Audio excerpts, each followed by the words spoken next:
welcome. And today I wanted to share some what I'm going to call reset junk. And it was actually this picture right here that intrigued me when considering reset junk.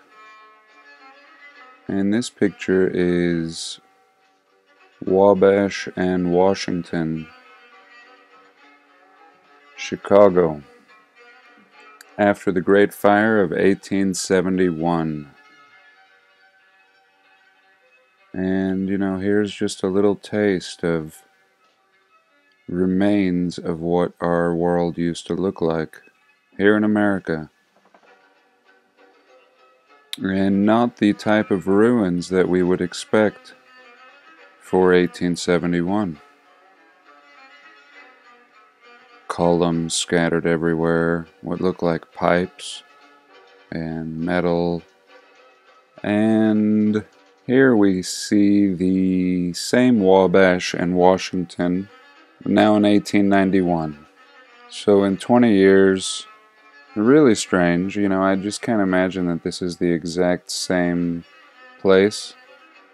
But they're telling us it is. So this whole entire city here seems to have been rebuilt in 20 years. If this is this corner of Wabash and Washington in Chicago. What can create such ruin? And what kind of people can create such material and infrastructure to create such ruin? I mean, just doesn't really seem to make any sense.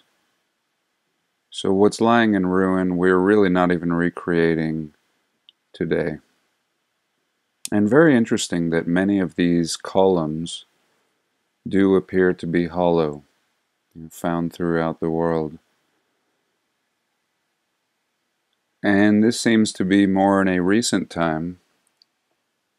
And what we can see here is in previous times,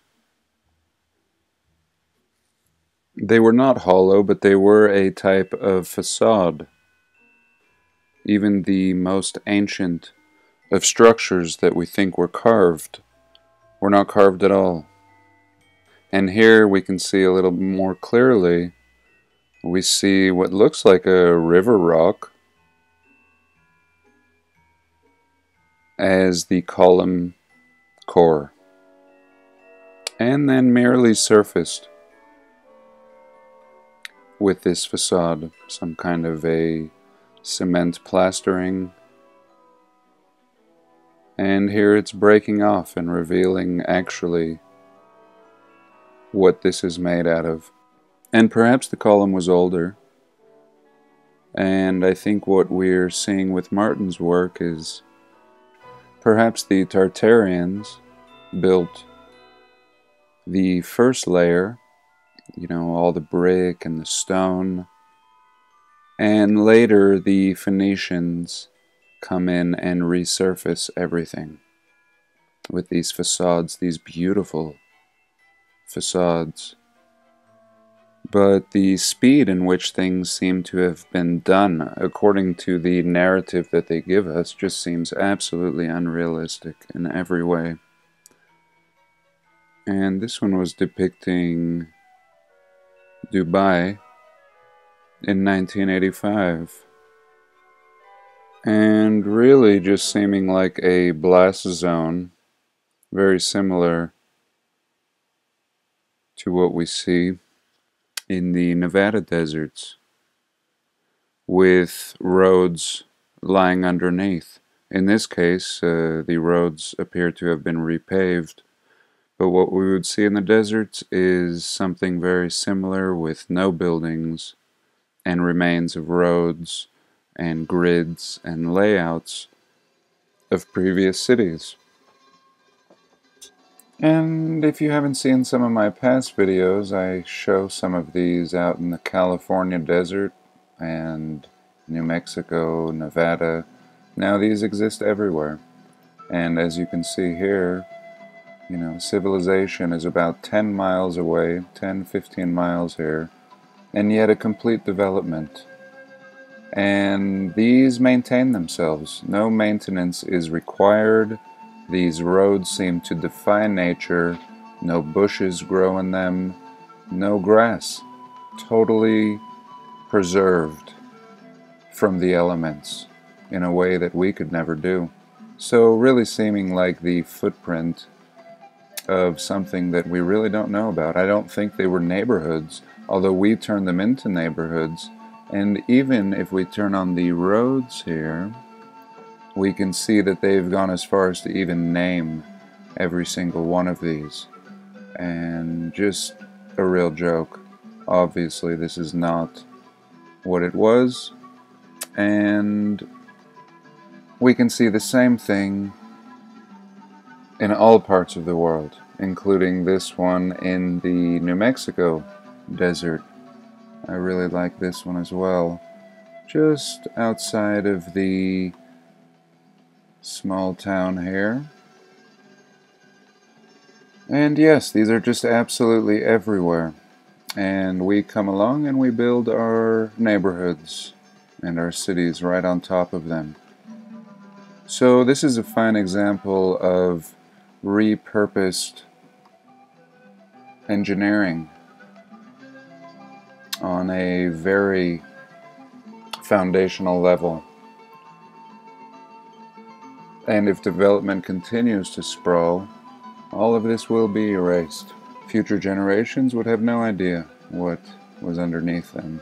And what are all of these? I mean, this is one of the greatest mysteries lying right under our feet. And pretty easy to build on an existing infrastructure. And here I wanted to show this San Juan Cathedral. And this is pretty recent, I mean 1943. And we're going to look at a difference of 1 year here. And this is located in a small village in Mexico.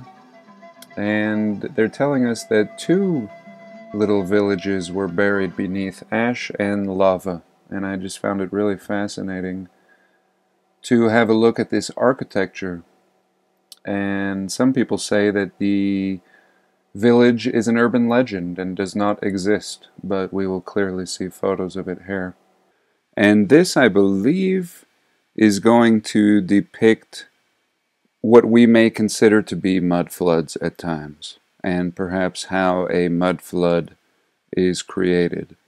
And yes, I believe in so many different theories. I think we see examples of many different scenarios that could lead to the understanding of a mud flood. In this particular example, we're going to look at a volcano. And so here we see this church and this, base level, at least 2 stories here, at least 20 or 30 feet, just on this base, structure, not counting the spire and dome here. And then after the volcano in 1944, let's have a look at this very same church. And yes, all we see is the spires sticking up. And the volcano still shooting smoke in the background after 1 year. And really amazing. I mean, to consider that in 1 year we have 20 to 30 feet of debris. This entire section of this building is now underneath ash. And, give a little bit of time, and this is just going to resemble dirt. And pretty soon trees will grow on it, and people will arrive on the scene. There'll be grasses, and they'll just see this sticking up, and not realize that they're actually building their homes and walking amongst the ruins. In this case of a small development, but in some cases of entire cities. And that's exactly what we see all across this plan. No longer do these trees exist, or any of these homes, or people for that matter. Everything erased, except just the very highest points. And here we go. I mean, here is what we have, and we see absolute burial of this beautiful church, and really almost seeming like a church within a church. I would like to study this a little bit more, but here, have a look. So there we go. You know, this is a little taste of what was once a glorious structure in what seemed to be full glory in 1943, and now completely buried. All that we see is the top sticking up, and no luck for the rest of this little village. And here's another little look, and we do see the growth now beginning to move back in and engulf this structure in good time.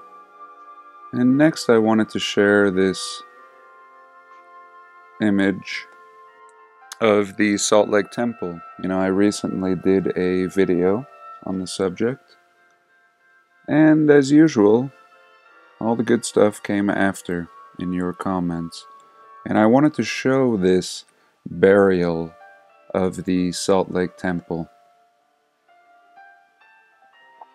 I found this to be a really amazing picture. This was featured in the Deseret News, a mainstream newspaper. And just the other day, I was actually standing right here in the stairwell, and I photographed those doors that I showed, and here we actually see what looks like where the statues may have been. This is going to be 1963. Here's a picture of construction which may never be seen again. The sandstone sub-foundation to the granite foundations under the main entrance of the Salt Lake Temple. So here later in time they were doing some renovations. Again, if this is 1963, so what, 63 years later after its absolute completion, they're telling us that they went back in, dug it out, and, look at this aging. And look at these different segments. I mean, clearly the temple went down lower. And I don't think this is just foundation. This looks like it used to be the old entrance right here. And later, these steps have been added to create a new entrance. And we can also see the windows, the original glory of the windows in their fullness, and later have been turned into little half windows. And really amazing. I mean, this is not the foundation. This is the foundation down here. These old blocks that are almost looking like the base of a pyramid. Really amazing. And a picture that will seldom be seen. And these kind of blocks, I mean, just absolutely megalithic seeming. And how far down does this structure really go? I mean, as far as we can see, these stones have been worked a long time ago. And here again, we get a little look. Just mind-blowing. I mean, these stones are amazing enough. But then to think there's a whole structure underneath it. And, I think that the article was really questioning, even the mainstream was questioning, whether it was built on a granite or a sandstone foundation. And that was the whole premise of the article. And really amazing. As you can see here, what would have been the original entrance. And these stairs being more recent. And here they're telling us that they are cleaning it up.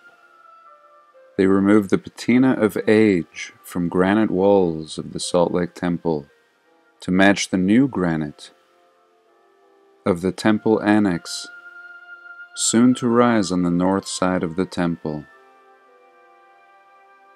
And really just, here again, the soil compaction, just seeming like this is the first time this has ever been dug up. Not seeming like it was made by the pioneers only 50, 60 or so years earlier,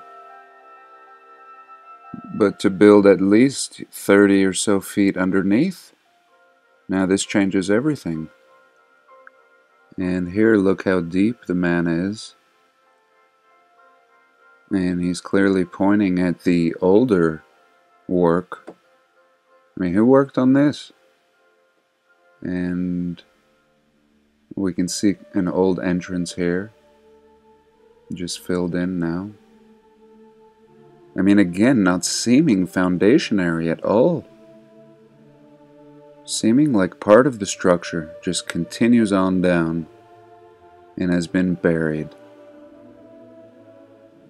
And really, quite a bunch of infrastructure being unearthed here. Completely hollow under here, and yet bushes growing on top. Really not seeming to make any sense.